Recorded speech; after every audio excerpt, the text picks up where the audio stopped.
Hi everyone, welcome back to our new video all about your branch की नई video में आप लोगों का बहुत बहुत स्वागत है। पिछले कुछ टाइम से हमारी ऑल अबाउट योर ब्रांच की जो सीरीज चल रही थी वो रुक गई थी, लेकिन अब हमने वो सीरीज दोबारा शुरू कर दिया। आप में से काफी सारे स्टूडेंट्स के बहुत सारे कमेंट्स आ रहे थे, काफी स्टूडेंट्स ने मेल किया, इंस्टाग्राम पे मैसेज किया and I am really very sorry कि मैं अभी तक इस सीरीज को कंप्लीट नहीं कर पाया हूँ। But yes, now we are again on it और हम इसको जल्दी से जल्दी कंप्लीट करने की कोशिश करेंगे। आज की वीडियो हमारी होने वाली है मैथमेटिकल कंप्यूटिंग के बारे में। सिर्फ टीटीयू को स्पेसिफिकली लेकर आज हम नहीं बात करने वाले हैं। आज हम बात करने वाले हैं मैथमेटिकल कंप्यूटिंग आप किसी भी कॉलेज में लेते हो तो आपको क्या क्या चीजें ध्यान रखनी चाहिए, किस हिसाब से पैकेजेस आपको मिलेंगे, क्या करिकुलम आपको पढ़ना पड़ेगा, कितना हार्ड होने वाली है, कितना टफ होने वाली है। मेरे काफी सारे फ्रेंड्स हैं जो मैथमेटिकल कंप्यूटिंग ब्रांच में हैं, उनके सारे दुख दर्द, उनकी सारी खुशियां मैं 2-3 दिन से सुन रहा हूँ, सबको रोज फोन कर रहा हूँ, रोज सबसे बात कर रहा हूँ। और हाँ, अब की बारी वीडियो थोड़ी अलग तरीके से होने वाली है। हम लोग कॉलेज में जाके शूट नहीं करने वाले क्योंकि इसके लिए कोई स्पेसिफिक आप लोगों के लैब्स नहीं है। इसके अंदर थ्योरी का पार्ट ज्यादा है जो कि आपके लेक्चर्स होते हैं और लेक्चर्स आप लोगों के क्लासरूम्स के अंदर हो जाते हैं और क्लासरूम्स मैंने बहुत सारी वीडियोस में दिखाए हुए हैं। आई होप आप लोग वहां से देख लोगे। तो अब बिना टाइम वेस्ट करें सीधे मुद्दे की बात पे आते हैं। तो मैथमेटिकल कंप्यूटिंग क्या चीज है? तो देखो, जैसे कि हमें नाम से ही समझ आ रहा है, मैथमेटिक्स एंड कंप्यूटर्स, हमें इस ब्रांच के अंदर ये दोनों चीजें पढ़ाई जाती है। अब दोनों चीजें किस तरीके से होती है, देखो अगर मैं आपको रेशियो बताऊं तो 40% आपका मैथ्स होता है, 60% आपकी कंप्यूटर्स होती है, थोड़ा 5-10% प्लस माइनस में हो सकता है। ठीक है। अब आप कुछ बच्चे सोच रहे होंगे भैया हमारी मैथ्स तो बहुत वीक है, क्या हम अगर इस ब्रांच को ले लेंगे तो हम सर्वाइव नहीं कर पाएंगे? तो ऐसा नहीं है। आपने 11th-12th में जेईई निकाला है, किसी अच्छे कॉलेज में जा रहे होगे और सारे अच्छे कॉलेजेस में ही ब्रांच है, तो इसलिए आप लोग इसको कर लोगे। ऐसी कोई मेजर दिक्कत नहीं आने वाली है मेरे हिसाब से। तो बाकी आपको कुछ ज्यादा ही डर है अगर मैथ से, तो मैं कहूंगा भाई इसको लेने से बचना, CSIT सॉफ्टवेयर तक ले सकते हो।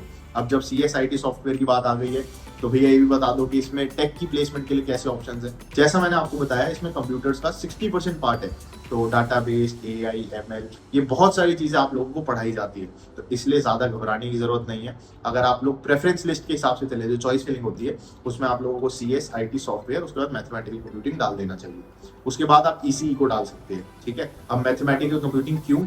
क्योंकि यार मैं जितने स्टैट्स देख पाया हूँ अभी तक, मैंने देखा कि 10 में से 9 कंपनियां, मतलब एग्जांपल दे रहा हूँ, 90%, मतलब इसका मतलब है 90% कंपनियां आप लोगों को अलाउ करती हैं। 90 से भी ज्यादा ही कहूंगा मैं तो, क्योंकि हर कंपनी मैथमेटिकल कंप्यूटिंग के लिए ऑलमोस्ट खुलती है, इसी के लिए भी खुलती है। तो काफी अच्छी ब्रांच है। जो भी आप लोगों के साथ बच्चे वहां पर पढ़ेंगे वो भी अच्छा ब्रेन लेके आएंगे, और वही बच्चे होंगे जो बेचारे CSIT नहीं ले पाए किसी वजह से, उनकी रैंक की वजह से, उनकी खराब किस्मत की वजह से, तो वो लोग आपको MNC में मिलेंगे। MNC मतलब मैथमेटिकल एंड कंप्यूटिंग। ठीक है।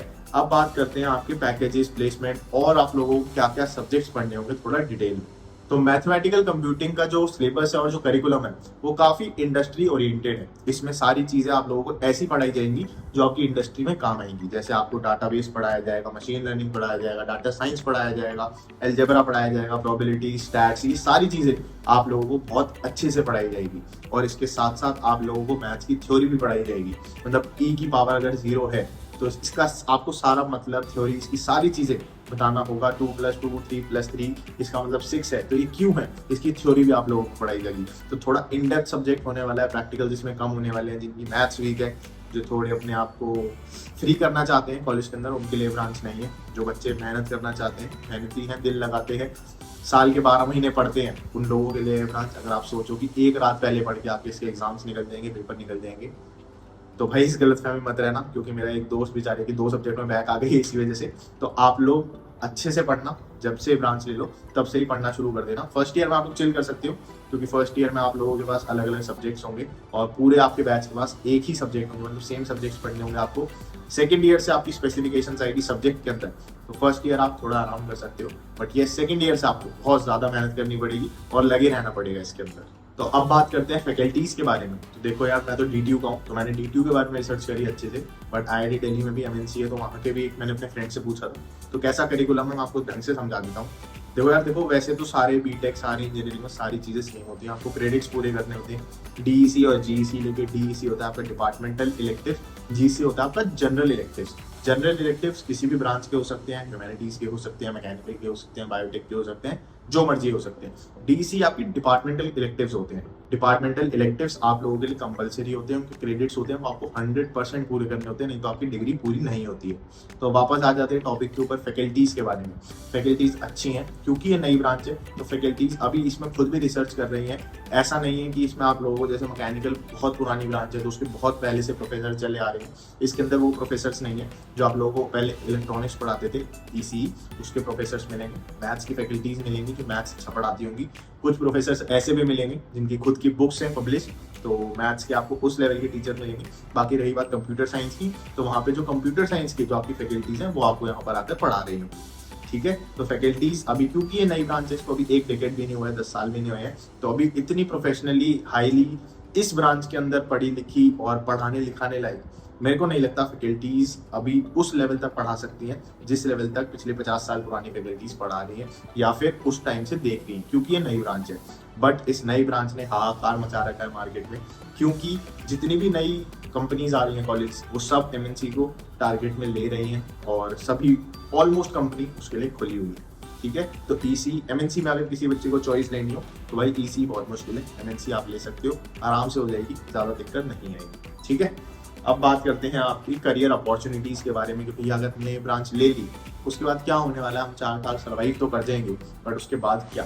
तो देखो यार, क्योंकि ये नई ब्रांच है, काफ़ी सारे अलग अलग स्पेक्ट्रम है इसके अंदर, काफ़ी सारी अलग अलग चीज़ें हैं, काफ़ी सारे अलग अलग सब्जेक्ट्स हैं, तो बहुत ज़्यादा स्कोप है आप लोगों के लिए।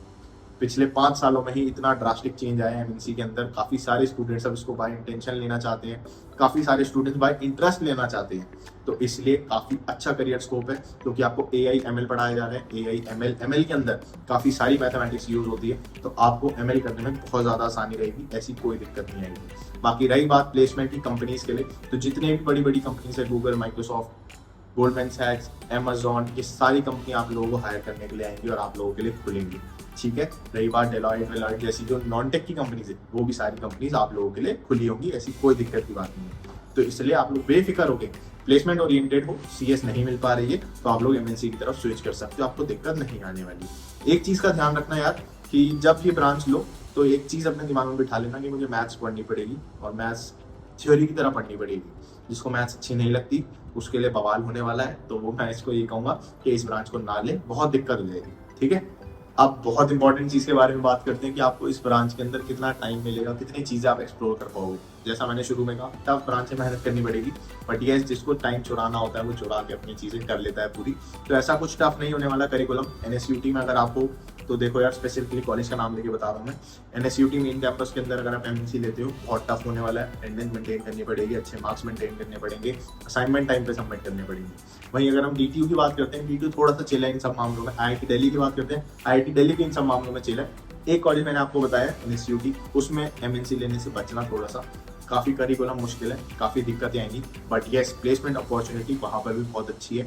घर के आपके पास है DTU और NSUT, और दोनों जगह MNC मिल रही है, तो जो आपके घर के पास है वही कॉलेज आपको लेना है। कोई करिकुलम की आपको दिक्कत नहीं लेनी, क्योंकि आपका टाइम बहुत वेस्ट हो जाएगा ट्रैवल करने के अंदर। पर्सनल एडवाइस दे रहा हूँ, जो घर के पास कॉलेज मिले वो कॉलेज को लेना है। ठीक है, बाकी अब बात करते हैं पैकेज के बारे में, क्या परसेंटेज है आप लोगों की प्लेसमेंट की। तो यार देखो, DTU के अंदर तो 70% बच्चे इसमें प्लेस हो गए हैं, 2024 का स्टैट बता रहा हूँ मैं आपको, और एवरेज पैकेज भी 16 लाख के आसपास का है, तो काफ़ी बढ़िया पैकेज है। काफ़ी सारे बच्चे इसमें सिलेक्ट हो चुके हैं, काफ़ी सारे बच्चों की प्लेसमेंट लग चुकी है, तो प्लेसमेंट काफ़ी अच्छी है। हाईएस्ट पैकेज इसमें 80 लाख का गया है, तो ऐसी भी कोई दिक्कत नहीं है कि आपको कम पैकेज मिलेगा या आपको चीज़ें कॉम्प्रोमाइज करनी पड़ेगी। हर जगह से बहुत बढ़िया है, बहुत अच्छा है।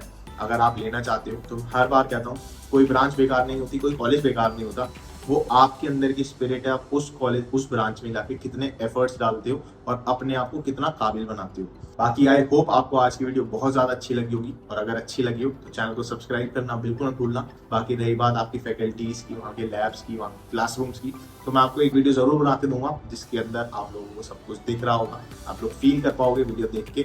आई होप तब तक के लिए ये वीडियो आप लोगों के लिए काफ़ी रहेगी। मिलते हैं ऐसी किसी अच्छी सी वीडियो में, इसके बाद thank you so much for watching.